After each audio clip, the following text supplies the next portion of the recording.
ఇవాళ తెలంగాణలో పల్లెలలో ఏం నడుస్తుందంటే రైతులందరూ మళ్ళొక్కసారి రోడ్ల మీద నిలబడాల్సిన పరిస్థితి. ఇందిరమ్మ రాజ్యంలో రైతు రాజ్యం అని చెప్పుకుంటున్న కాంగ్రెస్ గవర్నమెంట్లో మళ్ళొక్కసారి రైతులందరూ యూరియా కోసం ఇక రోడ్లు ఎక్కిరు. మనం చూసినాం కదా పోయినసారి ఎట్లుండేను, కిలోమీటర్లు క్యూ లైన్లు, ఎప్పుడు వస్తాయో తెలియదు, యూరియా స్టాక్ ఎప్పుడు వస్తుందో తెలియదు. పొద్దుగాల పోయి క్యూల చెప్పులు గిన్నెలు మనుషులు నిల్చొని ఉంటే ఇక యూరియా వచ్చిన రోజు వచ్చినట్టు, లేకపోతే మధ్యాహ్నం 12-1 ట్రక్ చూసి కనీసం ఆ రోజు యూరియా రాదు అని చెప్పేటోళ్ళు కూడా ఉండరు. పొద్దుగాల రైతులు ఏం చేయాలంటే పొద్దుగాలనే లేచి యూరియా కేంద్రాల దగ్గరికి పోవాలి, 12-1 ట్రక్ లైన్లలో నిలుచోవాలి, మళ్ళీ యూరియా రాకపోతే ఇంటికి వెళ్ళిపోవాలి. ఇక పొలం కాడికి పోయేది ఎప్పుడు, మళ్ళీ పనులు చేసుకునేది ఎప్పుడు? ఇంట్లో 2-3 ఉన్నారనుకోండి, ఒకరు పొలం కాడికి పోతున్నారు, ఒకరు యూరియా కేంద్రాల దగ్గర నిలుస్తున్నారు. ఎప్పుడు మొన్న రకం మనం చూసినాం, చాలా ఎంత 2-3 నెలల వరకు ఉన్నది కష్టం. మరి ప్రభుత్వం ఏమన్నా మేల్కొన్నదా? అప్పుడు ఒకటేసారి వచ్చిందా ఇట్లా యూరియా కష్టం అంటే? మళ్ళీ ఏం మేల్కోలే. మళ్ళీ సేమ్ ఇప్పుడు తెలంగాణ పల్లెలకు పోతే ఏడ కనిపిస్తుందంటే ఎక్కడ చూసినా కూడా యూరియా కేంద్రాల దగ్గర మళ్ళొక్కసారి జనం వచ్చి నిలుచుంటున్నారు. రైతులేమో రోడ్ల మీద ఉన్నారు, మంత్రులు ఏడున్నారో తెలియదు, సీఎం గారేమో ఢిల్లీలో ఉన్నారు. ఇగో ఇట్లుంది తెలంగాణలో పరిస్థితి. ఒకసారి రైతుల పరిస్థితి ఏందో ఒకసారి నేను మీకు వీడియోస్ చూపిస్తే మీకు అర్థమైపోతుంది అసలు ఎంత దారుణంగా ఉంది తెలంగాణలో రైతుల పరిస్థితి అనేది.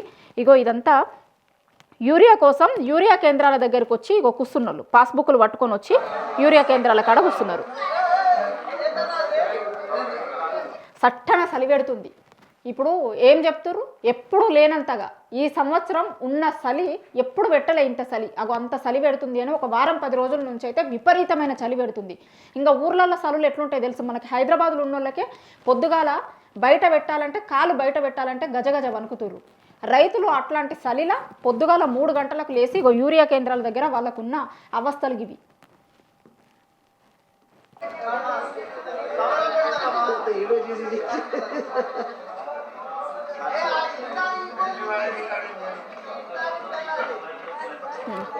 వణుకుతుర్రు, ఒక్కొక్కరు వణుక్కుంటా యూరియా కేంద్రాల దగ్గర నిలుస్తున్నారు.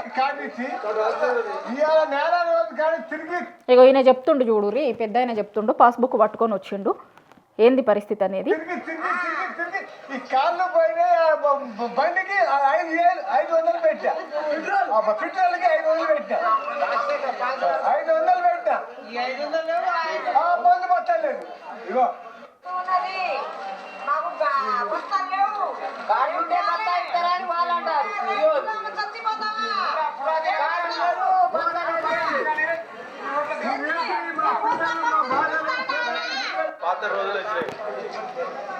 ఇంకా చలిమంటలు వేసుకున్నారు మొత్తం ఆడ యూరియా కేంద్రాల దగ్గర. చలికి వణుక్కుంటా అందరు వచ్చి మంటలు వేసుకొని కూస్తున్నారు యూరియా బస్తాల కోసం. ఇది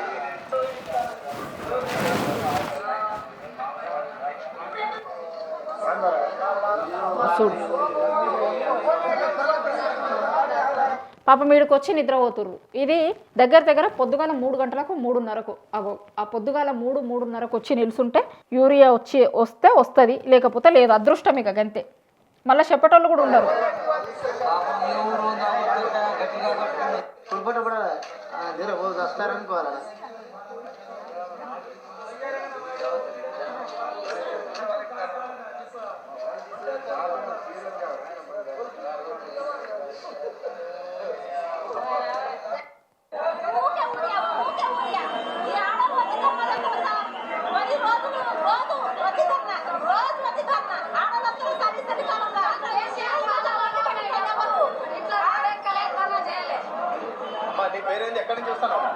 ఈమె చెప్తుంది, పక్కకున్నామే, ఈమె రోజు వస్తురట 10 రోజుల నుంచి చెప్తుంది.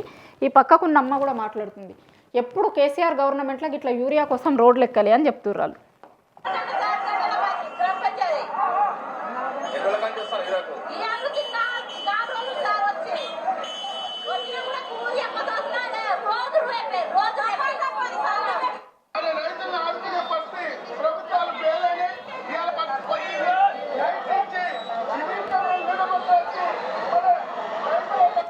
ఇగో ఇవి మళ్ళీ సేమ్ ఏడ చూసినా, ఏ జిల్లా చూసినా, ఏ ఊర్లో చూసినా ఇగో ఇట్లనే రైతులు రోడ్ల మీదకి వచ్చి ధర్నాలు చేయాలి.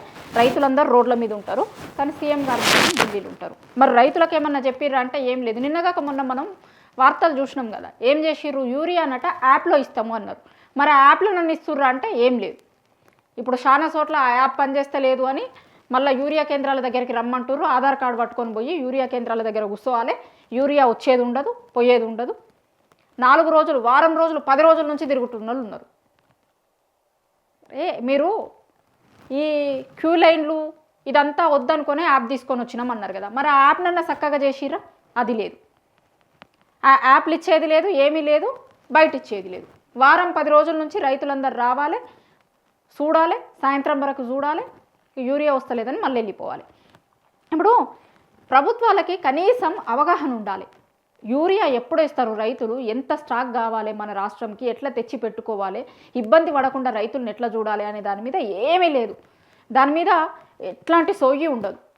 సరే, పోయిన సంవత్సరం ఈ ప్రాబ్లం వచ్చింది కదా, అంతకుముందు పంట వేసినప్పుడు రైతుల దగ్గర నుంచి ప్రాబ్లం వచ్చింది కదా, అప్పుడేం చెప్పిర్రు? అప్పుడేమో ప్రిపేర్ అయ్యలేము, లేకపోతే ఇట్లా వస్తుందని అనుకోలేదు అన్నారు కదా.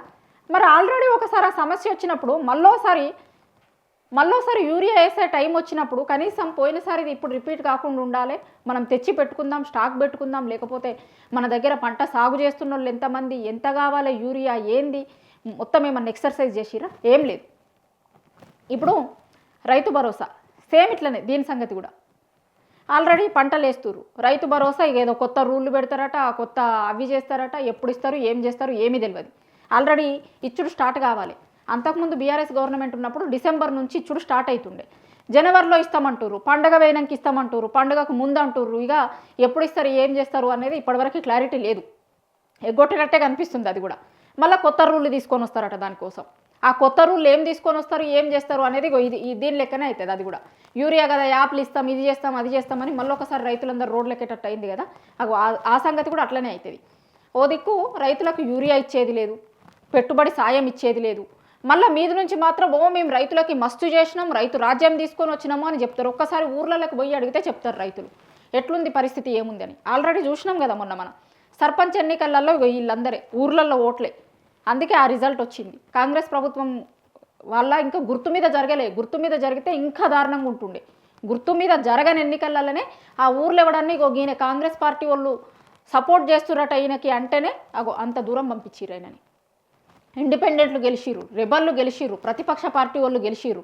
కాంగ్రెస్ పార్టీ వాళ్ళని ఒక్కసారి మా దగ్గరికి ఓట్లు అడిగేందుకు వస్తే సంగతి చూపిస్తామన్నారు. మన సర్పంచ్ ఎన్నికలలో అదే జరిగింది. అందుకే కదా ఇప్పుడు ఎంపీటీసీ జెడ్పీటీసీలు పెట్టడానికి. ఎందుకంటే ఎంపీటీసీ జెడ్పీటీసీలలో పార్టీ గుర్తుతో జరుగుతాయి.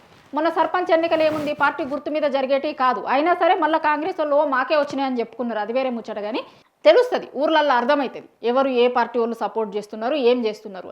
విపరీతమైన వ్యతిరేకత ఉంది అని చెప్పుకున్నాం కదా మనం. అందుకోసమే ప్రభుత్వం 2 ఏళ్ళైనా కూడా సర్పంచ్ ఎన్నికలను పెట్టడానికి పెట్టలే, ముందుకు రాలే. ఎందుకంటే ఈ వ్యతిరేకత అంతా తెలుసు వాళ్ళకి. పెట్టుబడి సాయం ఇవ్వకపోతే, రుణమాఫీ చేయకపోతే, రైతులకు చేస్తామన్న ఏం చేయకపోతే, ఊర్లలో ఒక్కొక్కరు రైతులు ఎట్లున్నారంటే మళ్ళీ ఎన్నికల కోసం మీరు మా దగ్గరికి రారి, మా తడాకా చూపిస్తామని ఓపెన్గా చెప్తున్నారు రైతులందరూ కూడా. చాలాసార్లు ఏమంటారంటే ఓకల్గా మాట్లాడరు చాలామంది రైతులు. ఇంకా 3 ఏళ్ళు ఉంది కదా, ఇంకా 5 ఏళ్ళు ఉంది కదా ప్రభుత్వం వచ్చేసరికి, అప్పుడు చూద్దాం తీ అనుకుంటారు. కానీ రైతులు ఓపెన్గా మాట్లాడుతున్నారు చాలా ఊర్లలోకి పోయినప్పుడు. ఎందుకంటే వాళ్ళకంతా ఆ ఫ్రస్ట్రేషన్ ఉంది. ఏమీ చేయలే, ఏదో చేస్తారు, ఏమో మార్పు వస్తుంది అని కాంగ్రెస్ని తెచ్చుకుంటే ఏమీ రాలేదు. మళ్ళీ పాత రోజులు వచ్చినాయి చాలా చోట్ల. ఇప్పుడు దీంట్లో కూడా మీరు విన్నప్పుడు అర్థమవుతుంది. మళ్ళీ పాత రోజులు, ఏ రోజులు, తెలంగాణ రాకముందుగా అయితే ఎట్లా యూరియా కోసం రైతులు ఇబ్బందులు పడ్డారో, లైన్లలో చెప్పులు పెట్టి వేయరు. ఇగో మళ్ళీ పాత రోజులు మళ్ళీ ఒకసారి ఇప్పుడు వచ్చినాయి. ఎప్పుడు ఇందిరమ్మ రాజ్యం, రైతు రాజ్యం అని చెప్పుకుంటున్న కాంగ్రెస్ గవర్నమెంట్లో మళ్ళొకసారి ఉమ్మడి ఆంధ్రప్రదేశ్లో ఉన్నప్పుడు ఎట్లాంటి రోజులైతే ఉండేనో, క్యూ లైన్లలో చెప్పులు పెట్టిపోవుడు, యూరియాలు దొరకకపోవుడు, రైతులకు పెట్టుబడి సాయం అందకపోవుడు, రైతులందరూ మళ్ళీ ఇబ్బందులు పడుడు. రైతు రాజ్యం కాదు, రైతులు ఇబ్బంది పడే రాజ్యం తీసుకొచ్చింది కాంగ్రెస్ పార్టీ అనేది నేను చెప్తుంది కాదు, రైతులందరూ చెప్పుకుంటున్నారు. మళ్ళీ ఒకసారి యూరియా కోసం రైతులందరూ రోడ్లు ఎక్కాల్సినటువంటి పరిస్థితి మళ్ళీ కాంగ్రెస్ ప్రభుత్వంలో ఇయ్యాల మేము చూస్తున్నాం. రైతులందరినీ రోడ్ల మీదకి తీసుకొచ్చిర్రు. వీళ్ళు ఏమో మార్పు తీసుకొస్తారు అంటే ఏమో అనుకున్నాం. కానీ మేము అంతకుముందు పొలాల దగ్గరికి వచ్చేది యూరియా, పొలాల దగ్గరికి వచ్చి వేసిపోయేటోళ్ళు. కానీ ఇప్పుడు మళ్ళొకసారి మార్పు తీసుకొస్తాం అంటే ఏమో అనుకున్నాం. ఆ మార్పు ఏంది అంటే అంతకుముందు ఏపీలో ఉన్నప్పుడు ఎట్లాంటి ఇది అయితే ఉండనో అట్లాంటి మార్పును తీసుకొచ్చిర్రు. మంచిగా ఉన్నదాన్ని చెడగొట్టి ఆ పాత రోజుల్ని తీసుకొని వచ్చిర్రు. మార్పు తీసుకొని వచ్చింది కాంగ్రెస్ ప్రభుత్వం అని ఊర్లలో ఉన్న రైతులందరూ మాట్లాడుకుంటున్నారు.